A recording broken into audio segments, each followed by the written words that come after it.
Double-mindedness. Now that might be a word that some people have never heard if they've never read the Bible or been to church very much.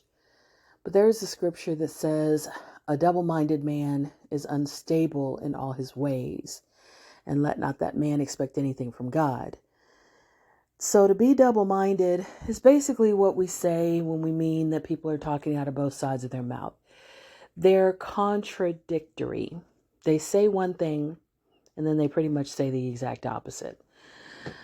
And what I find very interesting as I was getting ready to go to bed, I was actually thinking about the dating scene and how there's a lot of double-mindedness in the dating scene. You know, it's National Poetry Month, and I wrote a poem about the double-mindedness in the dating scene. And basically it talks about, Barbie, the movie Barbie recently had that script where she's talking about how you're kind of damned if you do and damned if you don't. You can't be this, you can't be that, you can't be this, you can't be that, but you have to be this and you have to be that. And it goes back and forth. And when I find that poem, which is called The Tightrope, which I wrote years and years and years ago, it's in my first book, Plenty of Guppies. I'll probably post it in the comments or in the notes to this audio.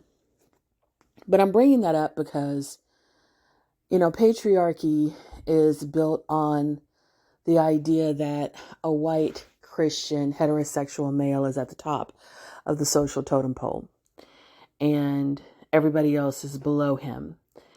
And it's very interesting that that is the structure, because when you look at the idea of, in a sense, Christianity, and some different scriptures in the Bible, they're double-minded. On the one hand, it'll say something like, the greatest commandment is to love God with all your heart, soul, mind, body, and strength, and then to love your neighbor as yourself, which means you need to love yourself.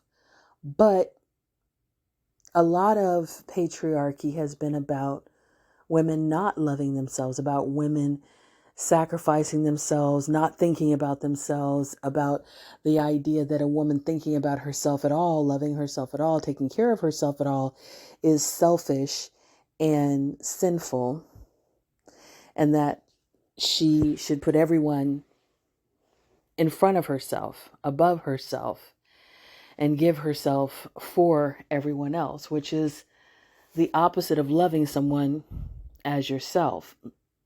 And then there's the idea of being humbled.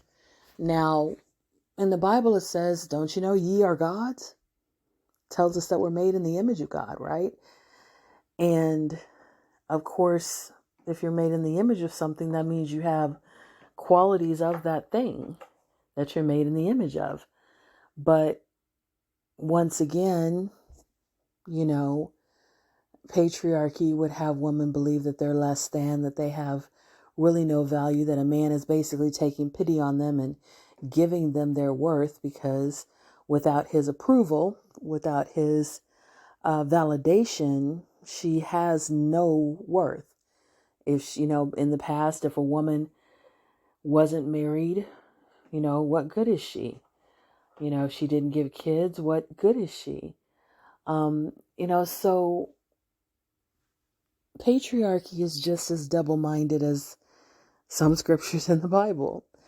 And it's kind of wild when you think about that, and when you try to get away from patriarchy. I think some women have come to the conclusion that they have to readjust or even leave this faith that they were grown up with, because of the messages in there that have been used to control and oppress and repress and suppress women and people of color and, all any other groups. So it's just kind of interesting to think about and just to say, okay, I don't want to be double-minded. I want to have love for myself and to care for myself and to let that ripple out into my family and my friends and my community, and not have any shame or embarrassment around that love that I deserve to love myself. I deserve to be respected. I deserve to have boundaries. And some of these things are uh, novel ideas for some people who have grown up with these dogmatic ideas that they have to submit, they have to obey, they have to not even consider their own thoughts. If you look at the most ancient faiths, they talk about knowing yourself as the source of all wisdom. But patriarchy and Christianity basically say you can't trust your own mind. You can't trust your own heart. I think there's a scripture that says the human heart is deceitful and wicked above all things.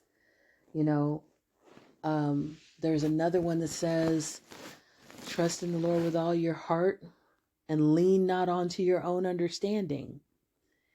But when we come to patriarchy, it's almost the same mentality, because I have literally heard men say, well, she shouldn't be questioning me because she should trust me.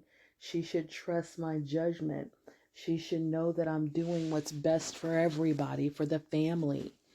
So that's that trust, in the Lord. Trust in your husband or your boyfriend with all your heart and lean not unto your own understanding. And there's even the thought process that some people have that it's a sin to question God. And then you have some men feel that it's a sin to question them. You're not my mother. You're not my father. You're not my boss. You're not the boss of me. So don't question me. Don't ask me where I'm going, what I'm doing, who I'm doing it with, where the money went, when I'm going to be home. Don't ask me these things. So I think that as society is remaking itself and decentering